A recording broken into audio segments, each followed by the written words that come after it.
వాళ్ళు అక్కడ లేచిపోయి ఉన్నాయి బాగా చిన్న శిక్షులు అవి కూర్చున్నాయి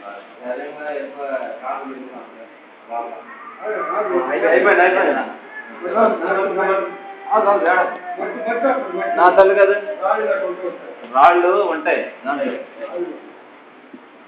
నానా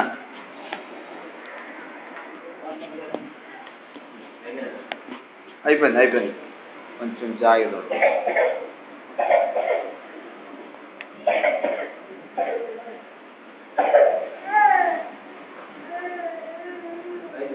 అయిపోయింది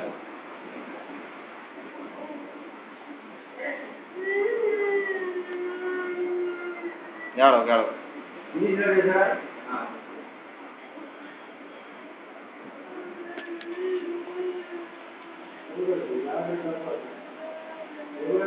ఏపుకుంటాను